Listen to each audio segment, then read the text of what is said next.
نستطيع مزيدا يا ربنا لك الحمد كما ينبغي لجلال وجهك الكريم وعظيم سلطانك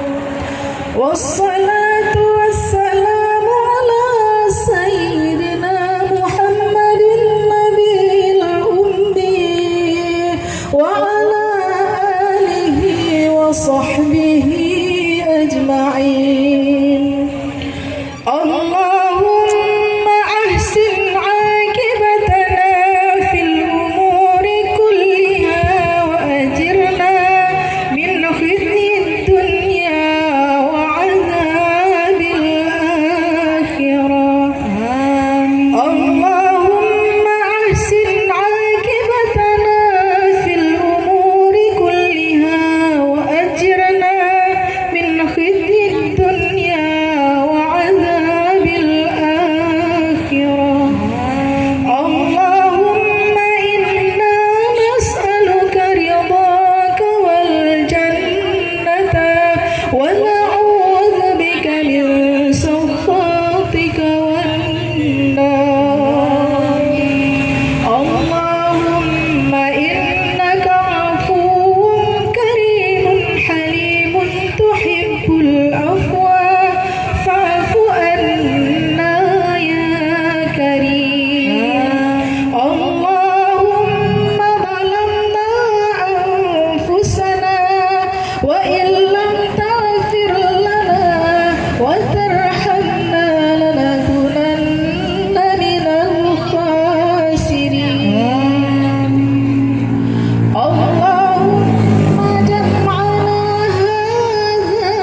جمعا مرحوما وتفرقنا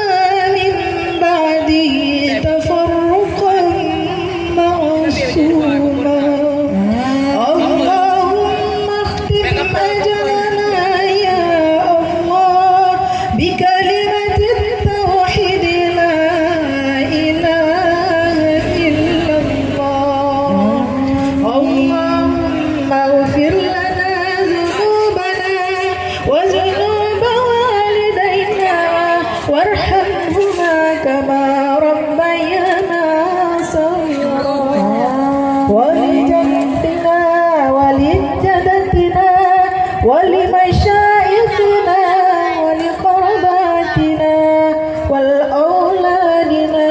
ولمن له حق علينا